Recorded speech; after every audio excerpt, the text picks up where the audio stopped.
Hey, good morning everyone. 6 a.m.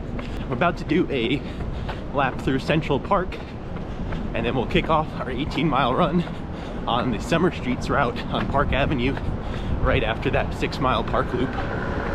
Feels good today, nice and cool. Let's do it.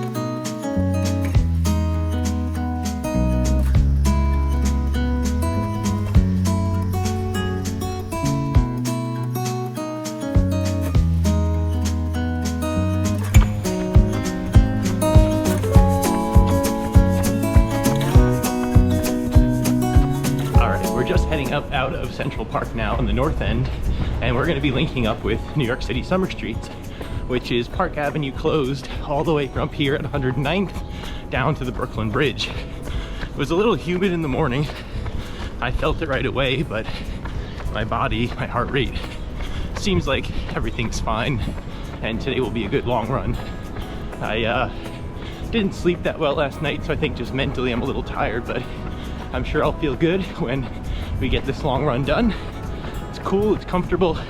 Let's jump into Summer Streets.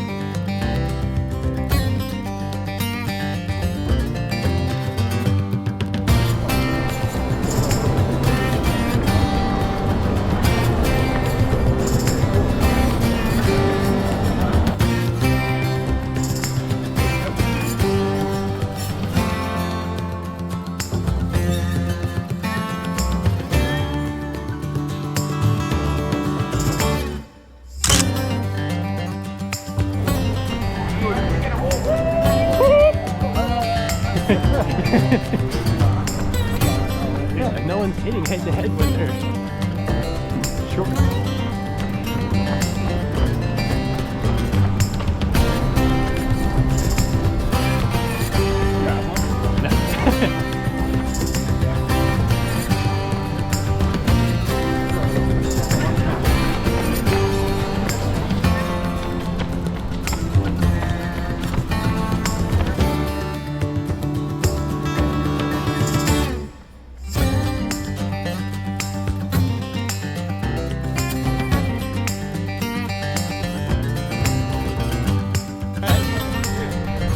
Take care.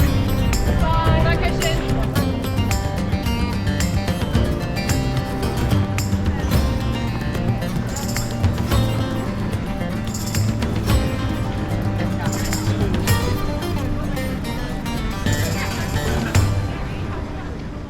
Okay, so 17 miles done. Was gonna go for something between 17 or 18 miles. I think because it was so nice and cool out and not that humid, I just went a little fast. So by 17 my legs were done, and yeah, I was getting a little nauseous too, just I think from not sleeping that well last night. So it is what it is. It was a good run, good long run. The last one I did was 15 miles, so honestly 17 is a good step up, and we'll go from here. I'm gonna grab some brunch with my dad and my brother and stepmom, and then we'll go inside and just talk about the run quick and call it a day.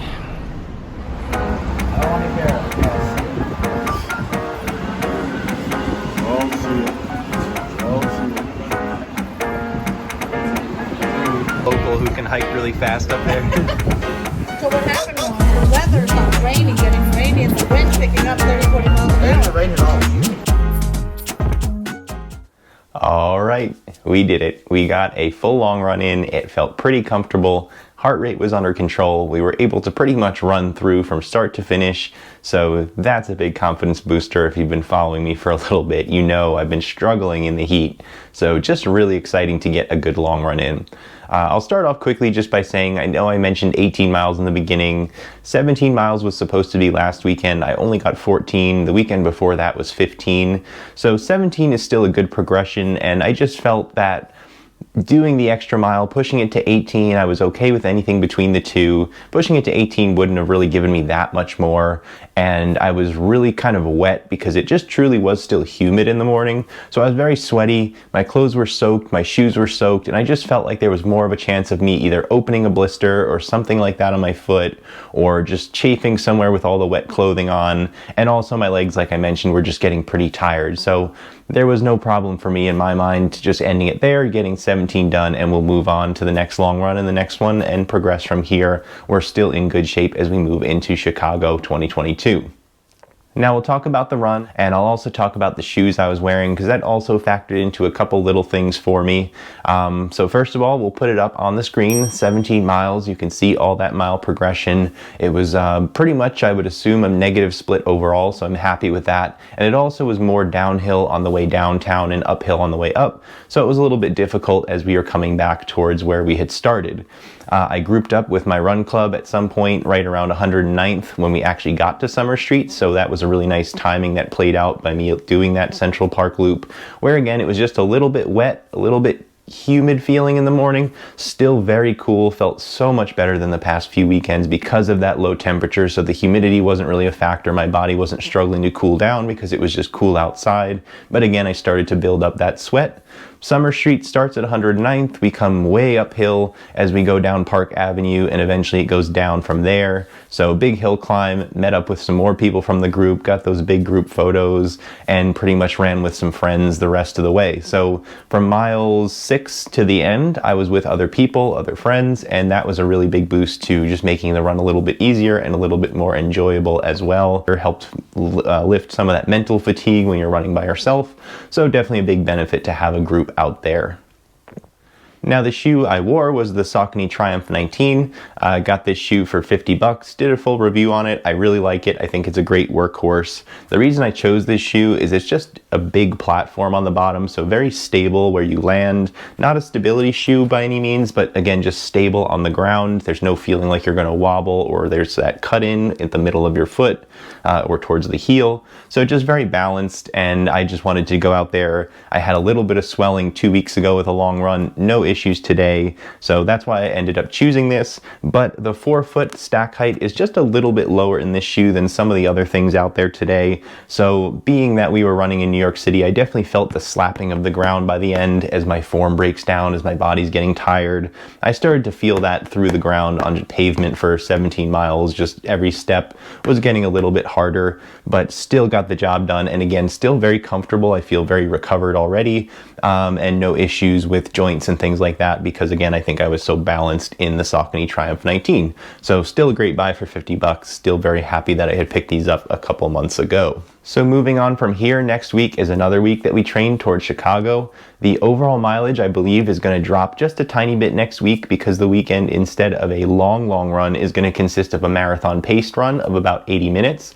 And I've signed up for the New York Roadrunners training 12-mile run. So basically I'll go out for about 20 minutes at an easy pace to warm up, and then do 80 minutes at a marathon effort, which should be about 8:35 next weekend for me. So 8 minutes, 35 seconds per mile. We'll do the laps of Central Park. There'll be hydration, little cups on tables, so I don't have to bring my bag or anything. So that's a really nice plus. I'll probably just bring a few gels and then use the hydration on that training course. So we'll finish those 12 miles. Again, that'll be a little bit of a cutback, but a good workout, because I'll be working at my marathon pace. And there'll be a whole bunch of other stuff next week as well with the track and other training runs. So definitely follow along if you haven't already. Now for the rest of the weekend, I'm done. Sunday's a rest day, so this is a really nice little plus to have have everything out of the way. Gonna go out with Megan tonight, get some more food, get some more calories back inside me. I'm still pretty drained overall. I need to fill with more fluids, more calories, and we're gonna do that at dinner now. So thanks for watching, everybody. Hope you enjoyed a little snippet of New York City and how they shut down the streets for New York City summer streets. It's a lot of fun if you're ever in the area for the months of August. That's usually when they do 3 or 4 weekends during the summer. So a lot of fun, great chance to get out and bike ride or run, walk with your family and friends. So again, hope you enjoyed, and I hope to see you all in the next video.